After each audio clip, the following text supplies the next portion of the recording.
إن الحمد لله نحمده ونستعينه ونستغفره ونعوذ بالله من شرور أنفسنا ومن سيئات أعمالنا من يهده الله فلا مضل له ومن يضلل فلا هادي له وأشهد أن لا إله إلا الله وحده لا شريك له وأشهد أن محمدا عبده ورسوله يا أيها الذين آمنوا اتقوا الله حق تقاته ولا تموتن إلا وأنتم مسلمون يا أيها الناس اتقوا ربكم الذي خلقكم من نفس واحدة وخلق منها زوجها وبث منهما رجالا كثيرا ونساء واتقوا الله الذي تساءلون به والأرحام إن الله كان عليكم رقيبا يا أيها الذين آمنوا اتقوا الله وقولوا قولا سديدا يصلح لكم أعمالكم ويغفر لكم ذنوبكم ومن يطع الله ورسوله فقد فاز فوزا عظيما أما بعد فإن الأصدق الكلام كلام الله وخير الهدي هدي محمد صلى الله عليه وسلم وشر الأمور محدثاتها وكل محدثة بدعة وكل بدعة ضلالة وكل ضلالة في النار وبعد الله يحفظكم حياكم الله إخوان والأخوات. It gives me honor to have finally, after many years, arrived walillah alhamd in Reading for the first time, and what I see here, mashallah tabarak wa ta'ala, only brings joy to the heart. I ask Allah subhanahu wa ta'ala the Most High that He gives us tawfiq and likewise blesses this muhadara. And we ask Allah subhanahu wa ta'ala that He guides my tongue to that which is correct regarding speaking of the religion of Allah subhanahu wa ta'ala, for indeed it is a big mas'uliyah and big responsibility speaking regarding Allah and His religion and His messenger. وَمَا أَنَا إِلَى فَقِيرِ اللَّهِ عَزَّ وَجَلَ. Today's topic, Assalamu rahmatullah, that the brothers requested was the Judgment Day, regarding the hereafter and what will take place regarding the hereafter. Now, the hereafter is in many aqsam, in different categories. So there's no way that we can cover everything in one night. So perhaps this will be a reason for me to come down again, bi'idhnillah, to Reading. But I start off by mentioning Al-Iman bil-Yawm al-Akhir rukun min al-Arkan al-Iman. To have Iman and belief regarding the hereafter is one of the pillars of Iman. وَيَوْمَ الْآخِرِ هُوَ يَوْمَ الْقِيَامَةِ الَّذِي يُبْعَثُ فِيهِ النَّاسِ لِلْحِسَابِ وَالْجَزَاءِ. And the hereafter is the day of judgment, when mankind will be resurrected for the reckoning. And regarding having belief of that great day, then Ahl al-Ilm have mentioned three affairs regarding this. The first, Al-Amr al-Awwal, Al-Iman bil-Ba'th, that we should have belief regarding the resurrection, and that is that Allah subhanahu wa ta'ala will bring out from the graves the corpse and the bodies, resurrect the bodies on that great day, and Allah subhanahu wa ta'ala will bring about all of the bodies regarding whatever state those bodies were in at the time of their death. Allah subhanahu wa ta'ala, He mentions in the Quran, وَضَرَبَ لَنَا مَثَلًا وَنَسِيَ خَلْقَهُ قَالَ مَنْ يُحْيِي الْعِظَامَ وَهِيَ رَمِيمٌ قُلْ يُحْيِي الَّذِينَ أَنْشَاهَا أَوَّلَ مَرَّةٍ وَهُوَ بِكُلِّ خَلْقٍ عَلِيمٌ. Allah subhanahu wa ta'ala, He mentions, He sets forth for us an example and forgets His own creation, and He says, who will give life to these bones after they are rotten and they have become dust? Then Allah says, say rather, it is He, the one that brought them about from the first time, from nothing. And verily Allah subhanahu wa ta'ala is all aware of His creation. Whatever state, ikhwan, we die, whether you die in a fire or whether your body is chopped up, the i'tiqad and the belief of Ahlul Sunnah wal Jama'ah that you will be resurrected and your body will be put back together. As we have in the hadith of the Messenger sallallahu alayhi wasallam, إن رجل حضر الموت لما أيس من الحياة أوصي أهله إذا مت فاجمعوا لي حطبا كثيرا. The Messenger sallallahu alayhi wasallam said regarding an individual that when he has lost hope of life, meaning that death is close to him, he advised his family that if I was to die, then you gather for me a lot of wood, then you kindle a fire and you burn me in that fire, and then up until all the flesh has gone and only the bones remain, and then you crush and grind the bones, and then he said that you sprinkle this into the sea on a windy day. Then Allah subhanahu wa ta'ala gathered his body and questioned him, فَلِمَا فَعَلْتَ, why did you order your family with this? And he said, خَشَيْتُ or خَشَيْتُك, and then he mentions فَغَفَرَ اللَّهِ. He said that I was fearful of you, Allah Azza wa Jal, so due to that Allah subhanahu wa ta'ala forgave him. But the point that we are trying to strike, that whatever hal that you die, whatever state your body is in, it is our belief that your body will be brought back and you will be raised on that day for the reckoning. Likewise, we should have belief that on that day we will be held to account of that what took place in this life. The reckoning, the hisab will be on that day. And likewise, there are many proofs for that. When we have the hadith, a very long hadith, but I'll mention a juz from the hadith. وَأَنَا أَغْفِرُ لَكَ اليوم فيعطي كتاب حسنات وعم الكفار والمنافقون ينادي بهم على رؤوس الخلائق هؤلاء الذين كذبوا على ربهم. That long hadith when the Messenger ﷺ said that Allah subhanahu wa ta'ala will draw near to the believer and will place a screen over him, and he will screen him, and he will be questioned regarding his sins. And then Allah subhanahu wa ta'ala says, do you recognize this, meaning the sin? And then he will affirm this. And Allah subhanahu wa ta'ala will say, the same way that I screened you, I will screen you on this day. But as for the munafiqun and the disbelievers, for verily they will be called out in front of everybody. Ra'us al-Khalaik, in front of all of the creation, and their reckoning will be done in front of all of these individuals. Proof once again that there will be a reckoning. There will be this standing in front of Allah subhanahu wa ta'ala. And the third category is that after the reckoning, then there is the masir ila khair or masir ila shar. Either your destination will be paradise, or either your destination will be the hellfire. There is no two other ways.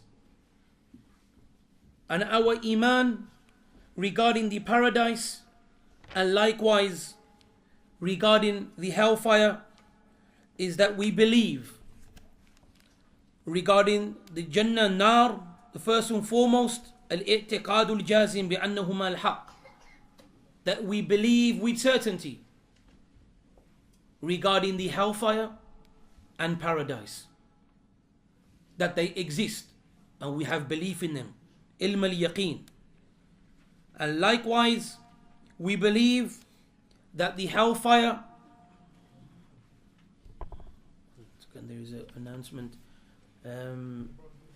a brother driving a Honda with the plate W484PDP to move their car now, please. Jazakallahu khairan. Regarding the hellfire, ikhwan, and regarding the paradise, we believe that they are now present. As the statement of Allah subhanahu wa ta'ala, uiddat lil muttaqeen. Verily, the paradise has been prepared for the muttaqeen. And likewise, we have the statement of Allah subhanahu wa ta'ala, likewise, uiddat lil kafirin. The hellfire has been prepared for the disbelievers. And likewise, we have the statement of the Messenger sallallahu alayhi wa sallam, اطلعت في الجنة فرأيت أكثر أهلها الفقراء وطلعت في النار فرأيت أكثر أهلها النساء.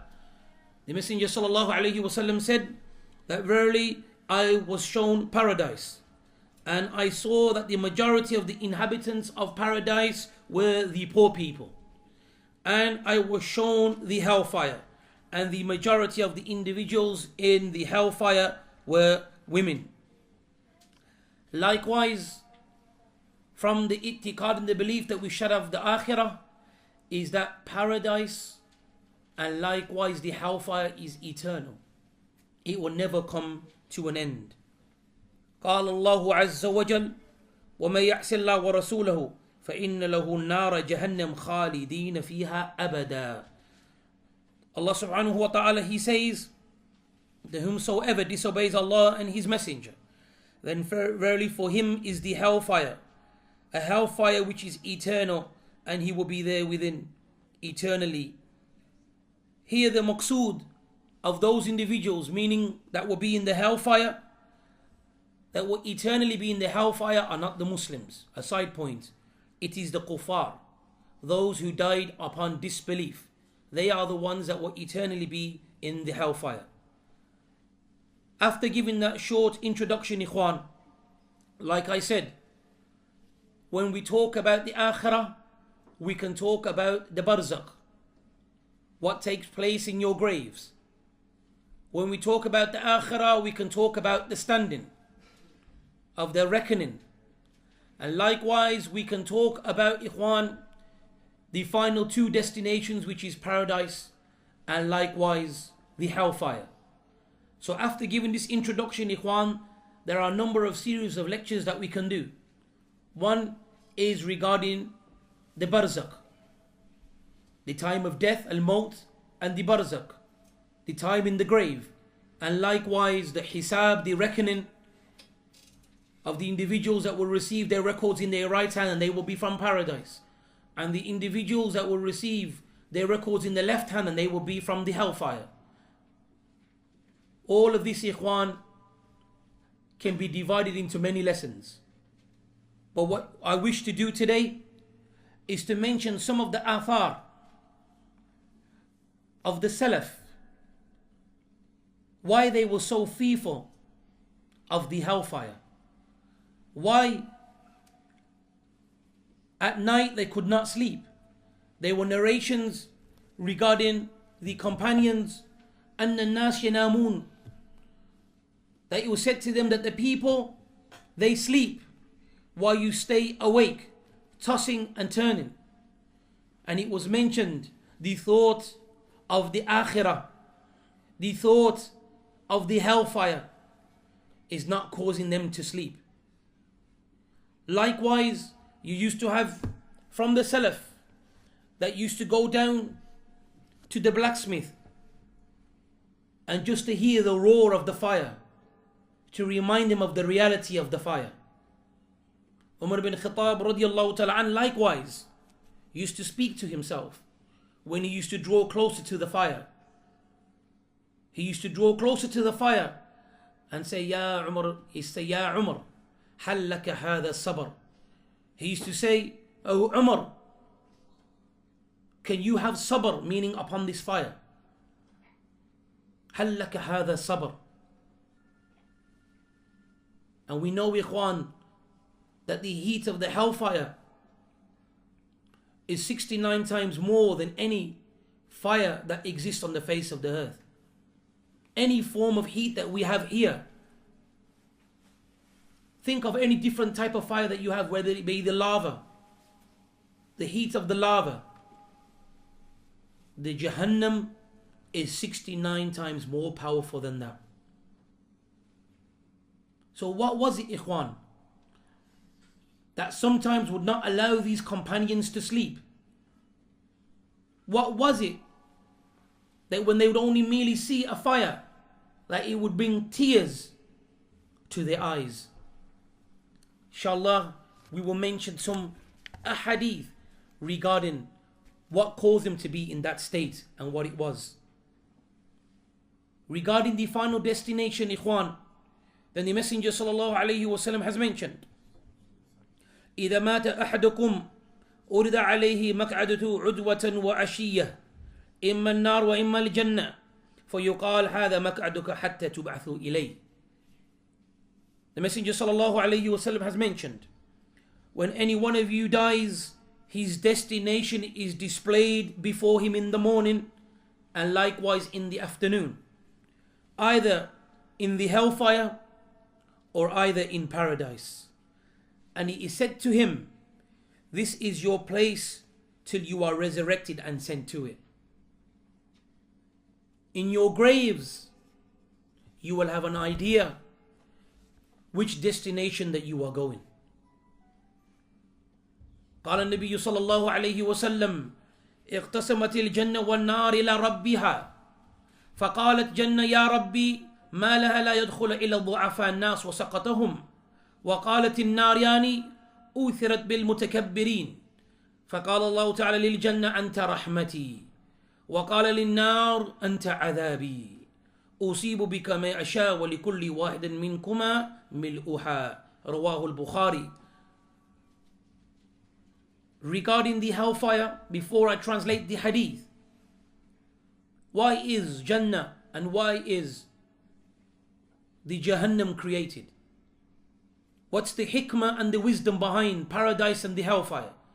This hadith explains.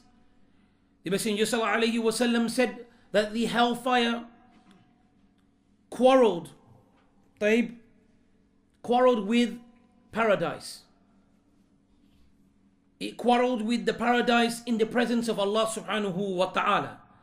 And the paradise said, "Oh my Lord, what is with me? That only the weak they enter me, the weak and the humble." And the hellfire said, Yani, what is wrong with me? Sorry, the hellfire has mentioned what I have been favored with the arrogant people.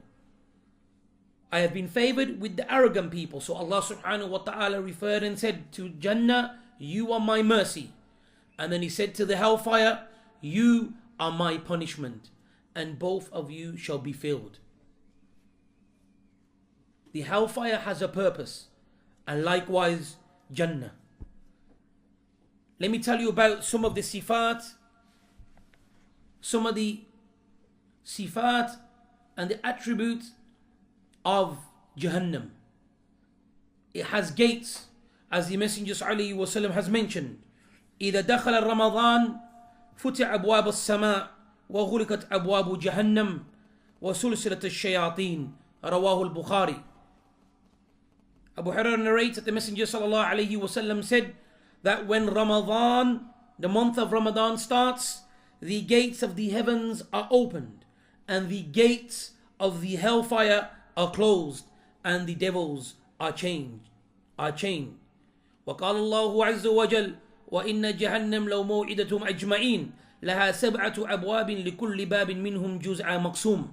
Allah subhanahu wa ta'ala, he mentions, and surely the hell is promised for a place for them all. It has 7 gates. For each of those gates is a special class of sinners assigned to that. Regarding the depth and regarding the size of the Jahannam, the Messenger sallallahu alayhi wasallam has mentioned, يؤتى بجهنم يومئذ لها 70,000 زمام مع كل زمام 70,000 ملك يجرونها رواه Muslim. The brothers are asking, can you move forward please? Because there are more brothers coming in. If you can, Ikhwan, try to move forward. Jazakallahu khairan. The Messenger sallallahu alayhi wasallam has mentioned that the hellfire will be brought forth on the day of resurrection. The day of resurrection, the hellfire will be brought forth. And it will have 70,000 ropes. And each rope will be held by 70,000 angels, dragging it along. So the hellfire will have 70,000 ropes. And each rope will be held by 70,000 angels. La ilaha illallah. Likewise, we have the hadith of the Messenger sallallahu alayhi wa sallam. قال أبو هريرة كنا مع رسول الله صلى الله عليه وسلم إذا سمع وجبة فقال النبي صلى الله عليه وسلم أتدرون هذا. Abu Hurairah, he narrates and he mentions that we were sitting with the Messenger sallallahu alaihi wasallam. Then we heard a terrible sound. So that the Messenger sallallahu alaihi wasallam says, do you know what this is? Do you know what this is? And they replied by saying, قُلْنَا اللَّهُ وَرَسُولُ أَعْلَمُ. Allah and His Messenger, they know best. And then he replied sallallahu alaihi wasallam by saying, هذا حجر رمي به في النار منذ 70 خريفا فهو يحوي في النار الآن تنتهي إلى قعرها. رواه Muslim. The Messenger sallallahu alaihi wasallam went on to mention that was the sound of a stone.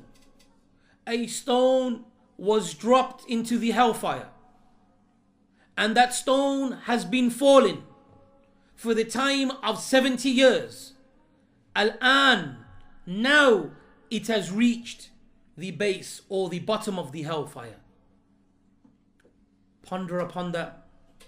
This is what made those companions not sleep at night. This is what made our Salaf be fearful when even they would see the fire, because of these type of ahadith. Ponder upon the size. A stone falling. If we was to go to the highest building today in the world and you was to drop a stone, then how long would it take to drop or to reach the bottom? Seconds. Just ponder upon the just ponder upon the example of what the Messenger sallallahu alaihi wasallam gave. A stone has been falling for 70 years. Not an hour, not a week, not a month, but for 70 years. And it has reached the bottom now. So how is such a creation fueled? How? And the answer to that is by men and stone. قال الله عز وجل إن الذين كفروا لا تغني عنهم أموالهم ولا أولادهم من الله شيئا وأولئك هم وقود النار. Allah subhanahu wa ta'ala, He says, verily those who disbelieve, neither their properties or their offsprings will avail them against Allah whatsoever, and they will be the fuel of the hellfire. Likewise, we have the statement of Allah subhanahu wa ta'ala, فَإِمْ لَمْ تَفْعَلُوا وَلَنْ تَفْعَلُوا فَاتَّقُوا النَّارَ الَّتِي وَقُودُهَا النَّاسُ وَالْحِجَارَةُ. When Allah subhanahu wa ta'ala refers to those individuals regarding bringing something similar to the Quran, He says, but if you do not do it, and they can never do it, meaning bringing something similar to the Quran, then fear fire, whose fuel is of men and stones. Whose fuel is of men and stone. The companions and the Salaf, they used to fear that these verses that they hear, that perhaps they were the fuel. That perhaps fearful that this great creation of the hellfire is being fueled by men and stone, that they may be amongst those men, fearful. Then how is our state today? What about us? What guarantee do we have that we will not be from that fuel? So this is why we say, Ikhwan, we should take heed. The whole purpose that Allah subhanahu wa ta'ala has Ahl al-Ilm have mentioned regarding the punishment of Allah is to frighten His ibad, to frighten His slaves, in order for them to stay away that which He has made haram. When we hear about the hellfire and its descriptions, it should have an effect on our heart, and it should be able to cause us to leave off those things which are unlawful.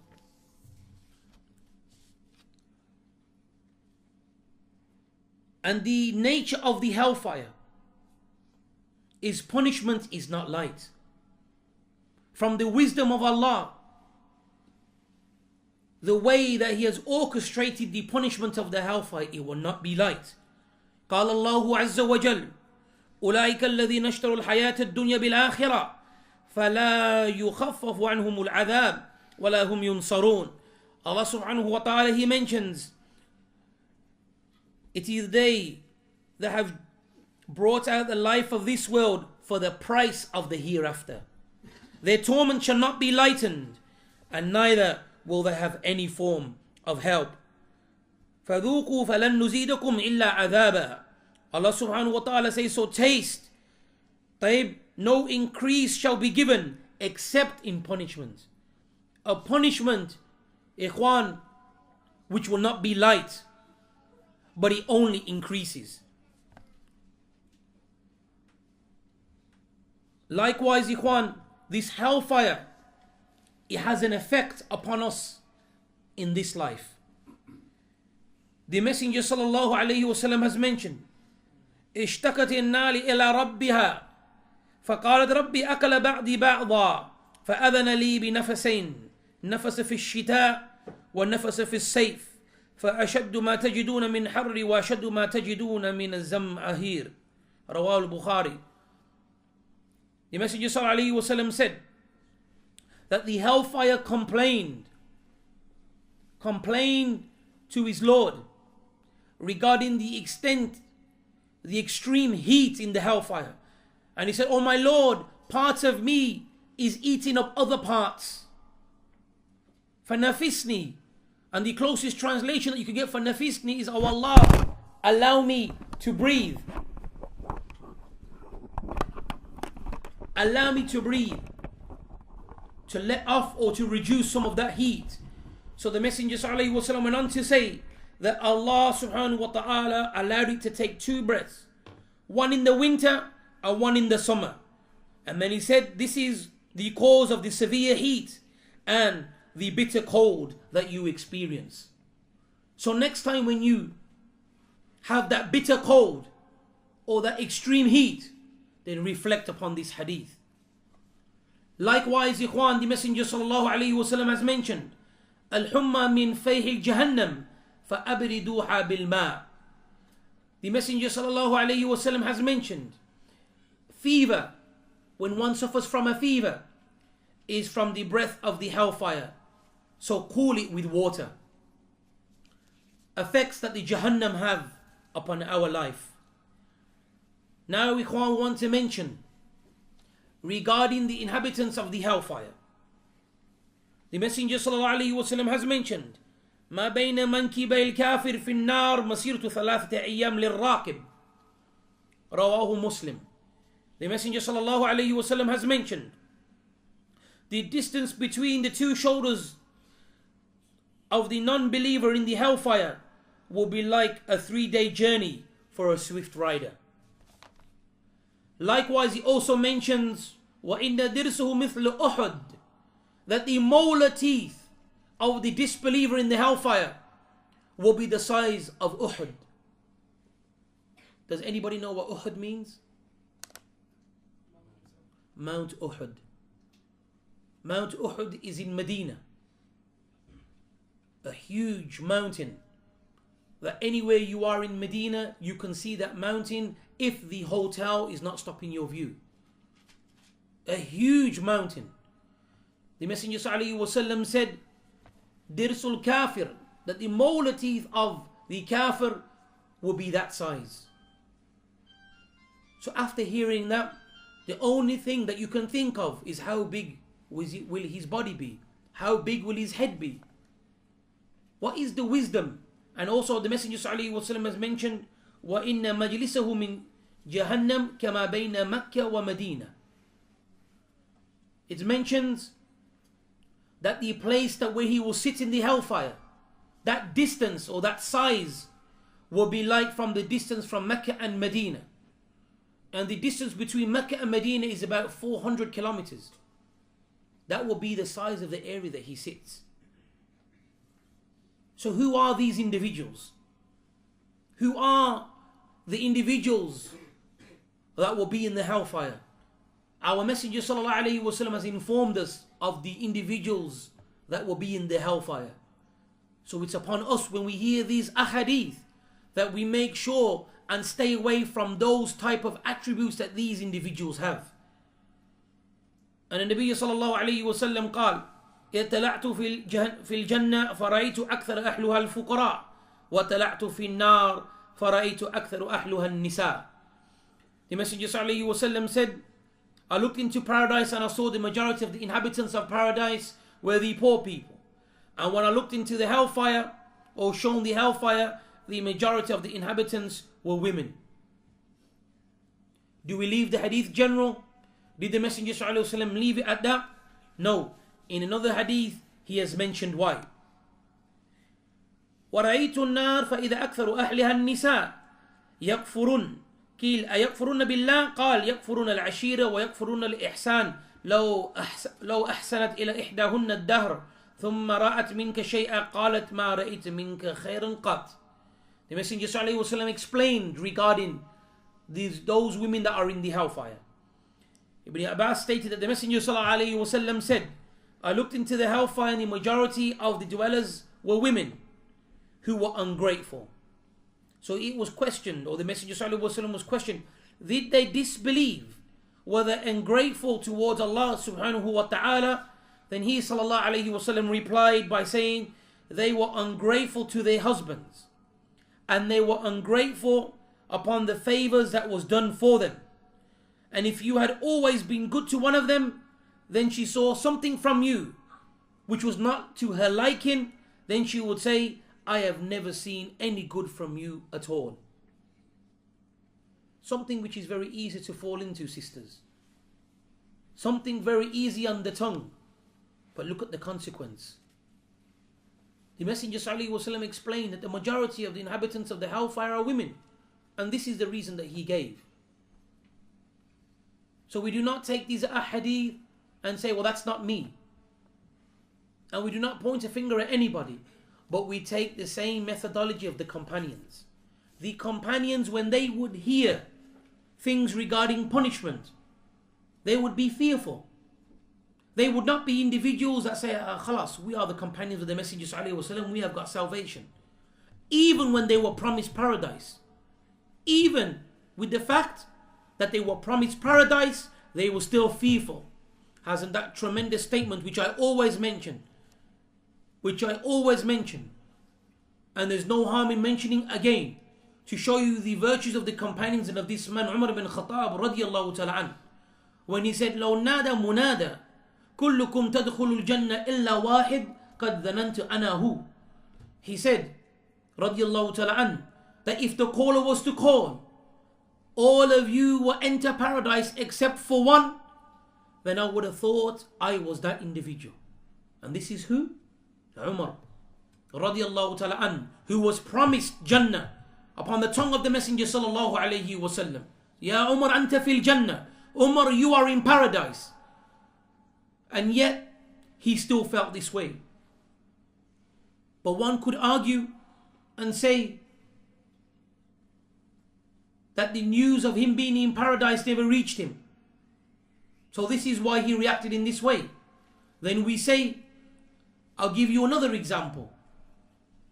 Regarding the names of the munafiqeen was given to a companion after the death of the Messenger sallallahu alaihi wasallam.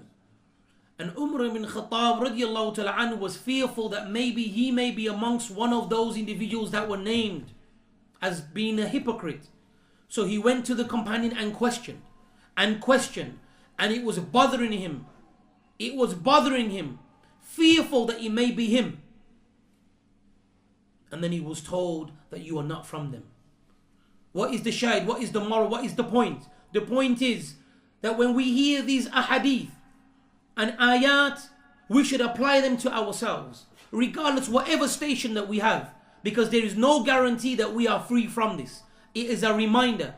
And if it was a reminder for the best of the people after the Messenger sallallahu alaihi wasallam, then definitely it is a reminder for ourselves. Likewise, ikhwan, from those individuals that are in the fire or in the hellfire are those who take their own lives. They commit suicide. قال النبي صلى الله عليه وسلم من قتل نفسه بحديدة فحديدته في يده يتوجه بها في بطنه في النار جهنم خالدا مخلدا فيها أبدا ومن شرب سما فقتل نفسه فهو يتحساه في النار جهنم خالدا مخلدا فيها أبدا ومن ترد من جبل فقتل نفسه فهو يتردى في النار جهنم خالد مخلد فيها أبدا. رواه Muslim. On the authority of Abu Hurairah radiallahu ta'ala an, the Messenger sallallahu alayhi wasallam has mentioned, he who kills himself with a steel weapon will be eternal inhabitants of the hellfire, and he will have a weapon in his hand, and he will be thrusting that weapon into his stomach forever. And he who kills himself by drinking poison will sip that poison in the fire forever. And he who kills himself by throwing himself off from the top of a mountain will constantly be fallen in the fire forever. This is the jaza, or this is the punishment of the one that takes his own life. It's not from our aqidah, ikhwan, it's not from our belief that we take our own souls. Regardless of whatever these individuals today, these criminals and these mujrimeen, may fool our youth to kill themselves in the name of Allah subhanahu wa ta'ala and say by doing this you will reach paradise. La wallah, it's not from our deen, not from the Quran and not from the Sunnah. Likewise, ikhwan, the Messenger sallallahu alayhi wa sallam has mentioned, أهل النار خمسة. The people of the hellfire are 5. And then he went on to mention the weak, the one who lacks self-restraint, who blindly follows and does not care regarding his family nor his property. The one does not show himself except that he shows himself with greed, and likewise he is deceitful even in the small things. A deceitful person. Huh? No, we're still on 2. طيب. The first one, the weak and the one who lacks self-restraint, who blindly follows and has no care regarding his family, all of his properties. طيب. The second one is the one that does not show himself except by his greed, and he is deceitful even in the small things. 3. The person who would betray you in the morning and in the evening regarding your family and your property. 4. The liar, the one that lies. And 5. The one who is in the habit of abusing people and using obscene and foul language. So when we hear these ahadith and we know that these are the things that bring you into the hellfire, these are the things that will bring you into punishment, then we as mu'minun, as individuals that Allah has given us intellect, then we stay away from those type of things. The food, ikhwan, of the hellfire. ليس لهم طعام إلا من ضريع لا يسمن ولا يغني من جوع. Allah subhanahu wa ta'ala, he says, no food will be for them except a poisonous thorny plant, طيب, which will neither nourish them or avail them against any form of hunger.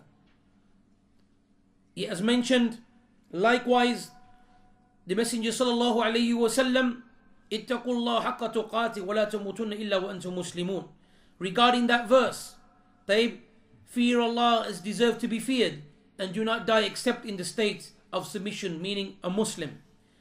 The Messenger sallallahu alayhi wa sallam has mentioned, ولو أن قطرة من الزقوم قطرت في الدار الدنيا لأفسدت على أهل الدنيا معاشيتهم أو معاشيهم فكيف بمن يكون طعامه. The Messenger sallallahu alayhi wa sallam has mentioned regarding the zaqum, طيب, regarding the zaqum, that tree that they will eat from. The Messenger sallallahu alayhi wa sallam has mentioned, the Messenger sallallahu alayhi wa sallam said that if a drop of zaqum, طيب, would have been fallen, or would have fallen into this any one of the houses in this life, in this world, then it would have spoiled all of the provisions of this world. One drop of zaqum was to fall in one of the homes, then it would destroy all of the provisions. So that the Messenger ﷺ went on to mention, then how will it be for the one whose food will be zaqum? How will it be for the individual that eats that zaqum? Likewise, the Messenger ﷺ has mentioned that they, from the blazing fire, they will be given drink from a boiling spring. This is what they drink. And likewise, the food which they have, as the Messenger ﷺ has mentioned, will be the pus that comes out from the wound. The wounds of the individuals where the pus comes out. This is what they will drink. So ikhwan, we can go on. But these are just some of the things that used to make our Salaf reflect. Fearful of these, having yaqeen and certainty, as if for those they can see the hellfire with their eyes, believing in the statements of the Messenger ﷺ regarding the description of the hellfire, help them to stay away from ma'asi. And ikhwan, we should act upon what we hear. These ahadith and this knowledge that reaches us, then we should act upon it. Take heed from this hadith which I'm about to mention. He mentions an Usama ibn Zayd قال سمعت رسول الله صلى الله عليه وسلم يقول يؤتى برجل يوم القيامة فيلقى في النار فدندلك أكتاب بطنه فيدور بها كما يدور الحمار بالرحاه فيجتمع إليه أهل النار فيقول يا فلان ما لك ألن تكون تأمر بالمعروف وتنهى عن المنكر فيقول بلاه وكنت آمر بالمعروف ولا آتي وأنهى عن المنكر وآتيه. The Messenger sallallahu alayhi wasallam has mentioned, on the day of judgment, a man will be brought forth and thrown into the hellfire. As a result of this, his intestines will come out of his belly, and then he will circulate, holding his intestines like a donkey, going round a mill. His companions in the hellfire will say, the companions that will see him in the hellfire, they will say, oh so and so,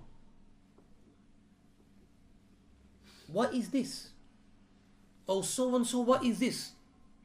They will be amazed to see him in the hellfire.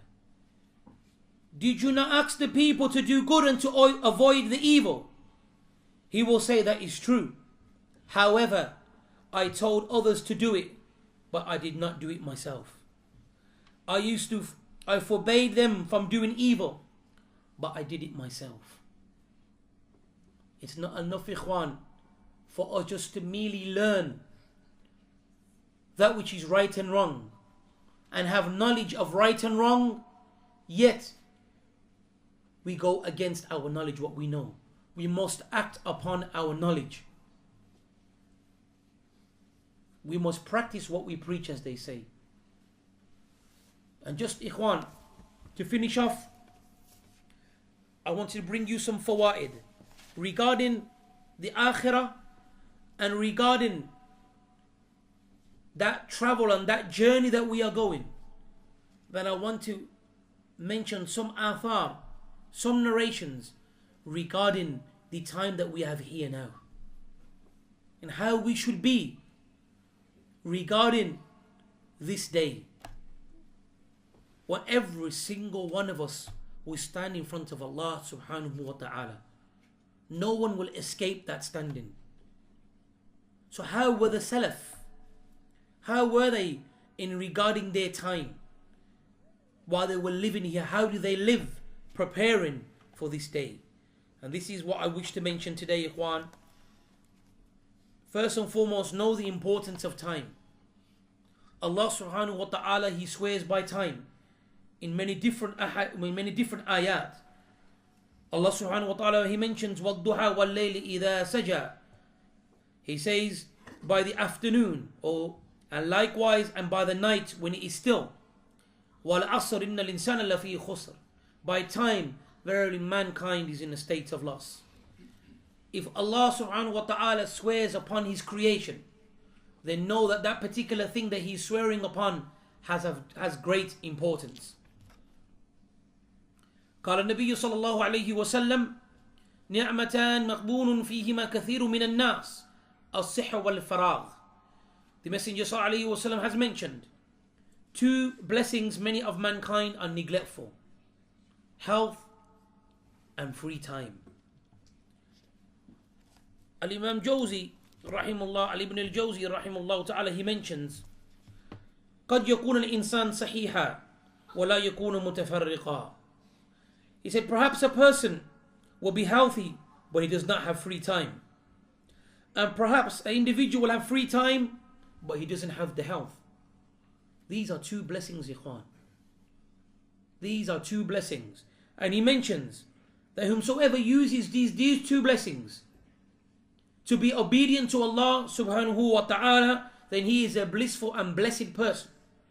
And whomsoever uses these two things, these blessings of having good health and likewise free time, in disobedience to Allah subhanahu wa ta'ala, then that person is a wretched person and has wronged himself. قال النبي صلى الله عليه وسلم لا تزول قدم عبد يوم القيامة حتى يسأل عن عمري فيما أفنى وعن علمه فيما فعل وعن ماله من أين اكتسب وفيما أنفق وعن جسمه فيما أبلى. The Messenger sallallahu alaihi wasallam said that on Yawm al-Qiyamah, the feet of the slave will not move up until he is questioned regarding four things: regarding his life and how he spent his life, regarding this knowledge that he had and how he acted upon his knowledge, and on his wealth, how he gathered his wealth and how he spent his wealth. And the last one regarding his body and how he used his body. We all know, ikhwan, that this body that we have is a amana, is a trust from Allah. And this body itself does not belong to us. And this body that we have, this shell that we have, taib, his loyalty lies to Allah Azza wa Jalla, not to us. And the proof of that is that the individual on Yawm al-Qiyamah, when he knows what will be awaiting him for by way of punishment, will try everything to help himself. Will try every thing that he can do to save himself. Even so, he will say to Allah, the Katibin, those angels that have monitored and wrote down regarding me, I do not accept that which they say. So then Allah will say to him, then who do you want as a witness? Then he will reply, myself. Then Allah Azza wa Jal will cause his mouth to close, and then his body shall speak. The a'dha, the body parts, will speak and bear witness. The body has loyalty to the haqq and to Allah Azza wa Jalla, not to us. Remember that. Remember when you are putting your body through what you are putting it through.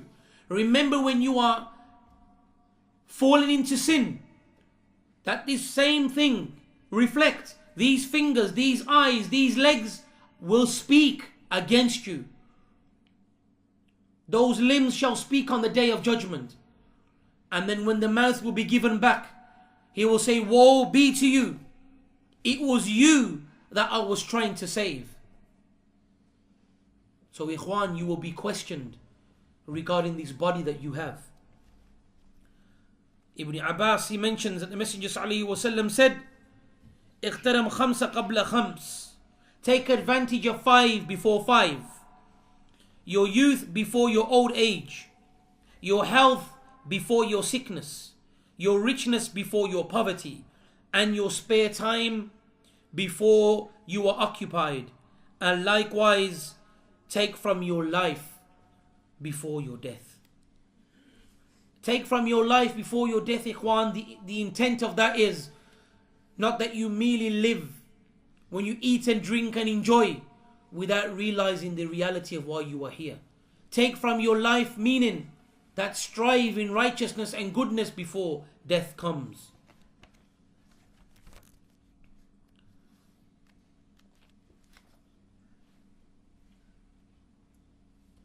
Likewise, we have the statement of Umar ibn Abdul Aziz rahimullah, when he mentions inna al-layla wan-nahar ya'malani fik fa'mal fihima.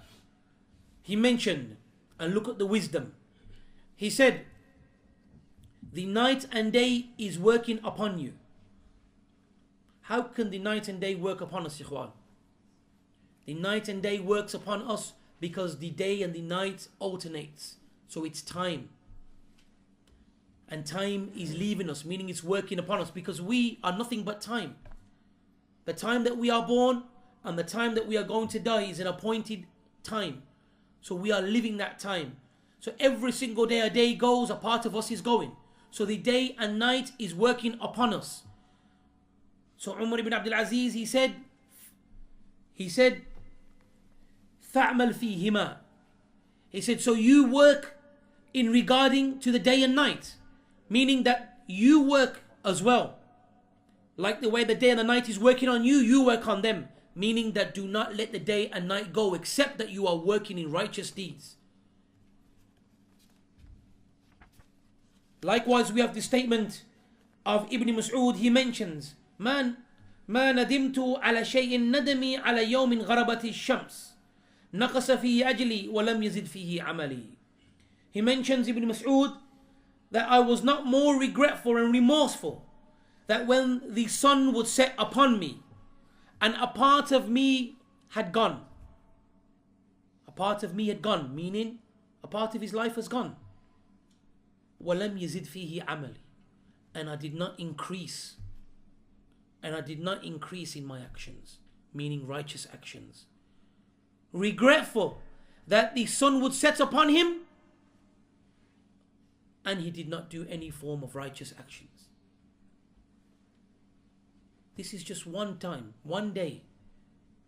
So our question is, how many times has the sun set upon me and you and your families, and yet we have not increased in our actions? How many times has the sun set upon us and we have not increased in our knowledge? We are in the same level. They were remorseful because they did not increase in their actions. The hal, the state of individuals today, not only are they not carrying out actions, they are sinning. What about the one that the sun sets upon him and he has been disobedient to his Lord? Leave alone not carrying out righteous actions, but the sun sets upon you and you are falling short regarding Allah's rights. You are falling short in those things which has been made obligatory upon you. And even worse, that you may be even sinning. La ilaha illallah, sallallahu al-afiyah. Likewise, we have the statement of Hassan al-Basri, radiyallahu ta'ala. He mentions, Ya ibn Adam, إنما أنت أيام فإذا ذهب يوم ذهب بعضك. عفوا إخوان, شغل علي this love. When he mentions that, Al-Hasan al-Basri, he mentions after this in this book, the Prince radiyallahu ta'ala an. And we know that radiyallahu ta'ala an is specific and khas for the companions. But there are some from Ahlul Ilm that refer to this even for those that came after the companions.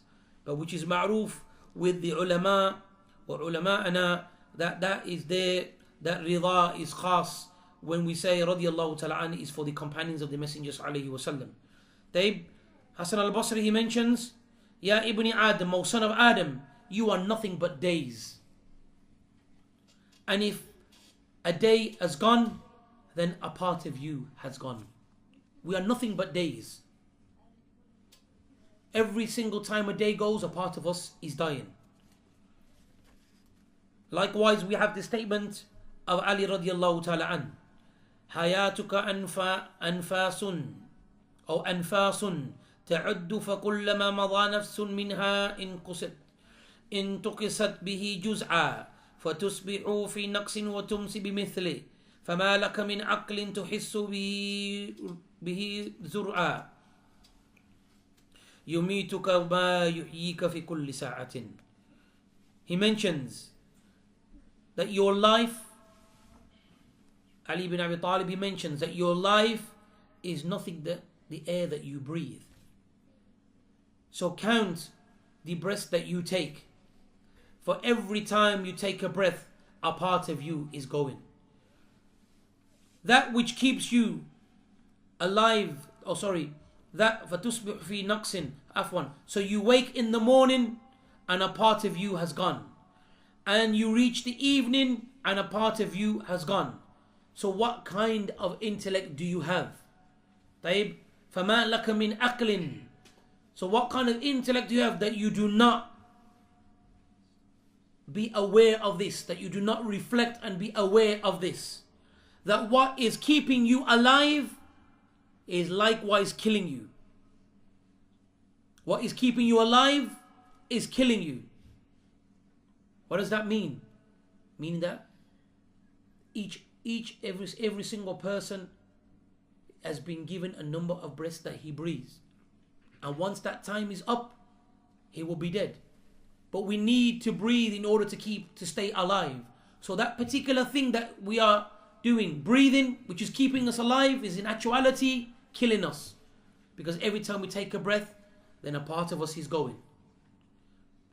Look at the wisdom, ikhwan, of these companions.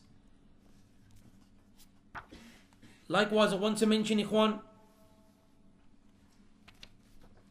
the statement of Abdul Rahman ibn Mahdi regarding Hamad ibn Salama.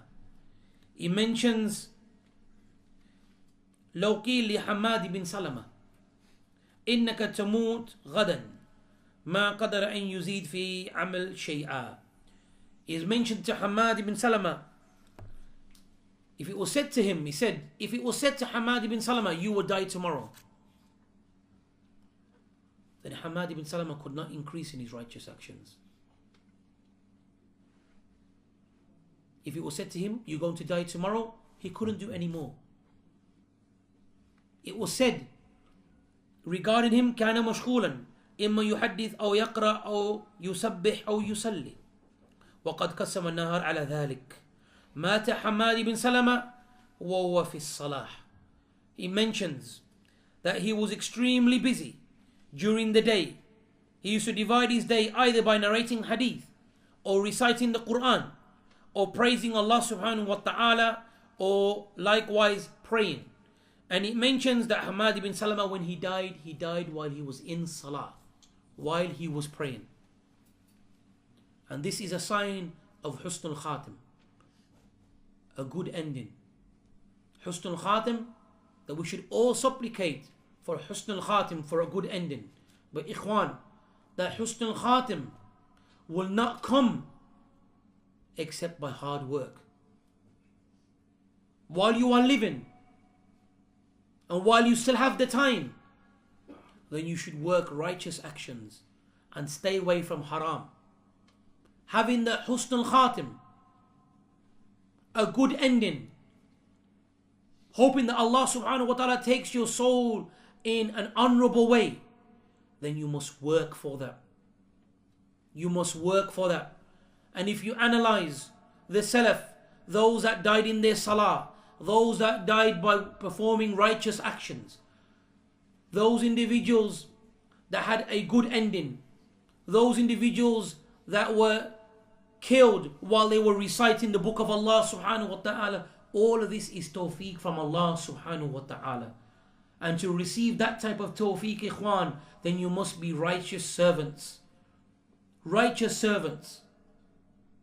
Allah subhanahu wa ta'ala knows regarding the state of an individual when he dies. We cannot look into the hearts, but we judge with that which is apparent. And I narrate this because what I am saying now made me think when I lost a very close and beloved brother to me, and a beloved brother to many. And only Allah knows. I'm not talking about the ilm al-ghayb. Only Allah knows the state. But one of our brothers died in front of us. And when I analyzed, after the shock and after the hurt, and then I analyzed the nature of his death, then surely as our scholars and Ahl al-Ilm from them, Shaykh Muhammad bin Hadi has mentioned, that for you now it is hard upon the hearts because it's something which just happened all of a sudden. But if you analyze the nature of it, then it's only khair upon khair. Then it made me realize that if I was to wish for even something similar in dying in such a way, then you must work hard, Abu Idris. You must work and strive hard in your righteous actions. Because when I analyzed the life of the brother, on how he was and what he did, then it made me realize that such an ending did not come just about like this. This ending came, and only Allah knows best, is because the hard work he put into his life, clinging unto the book of Allah and to the sunnah of the Messenger sallallahu alaihi wasallam, staying away from haram, calling to the sunnah, and only Allah knows best regarding the affairs of the unseen. I do not know, but we judge with that which is apparent. The point which I am trying to strike to my brothers and sisters, whatever you do in this life is what you will receive back. It's as simple as that. How you live here and what you do here, you will receive that in the hereafter. You will receive that in the grave and in the hereafter. So you take the choice. How smart you want to be.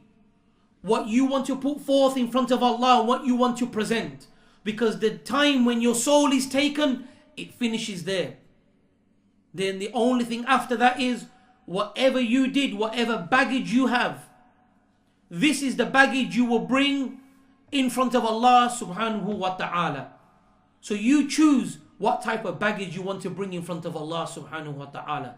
So this is what I wish to say to myself, a reminder to myself. And I keep on saying, Ma ana illa faqir ilallah, lastu bi khayrikum. I am not better than you. Faqir ilallah azza wa jal. So I put this to myself first and to my brothers and to my sisters.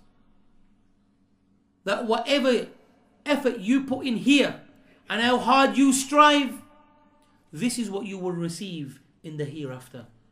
And Allah subhanahu wa ta'ala knows best. أقول قولي هذا واستغفر لي ولكم فاستغفروه فإنه غفور رحيم. الله تعالى أعلم وصلى الله على نبينا محمد وعلى آله وصحبه أجمعين.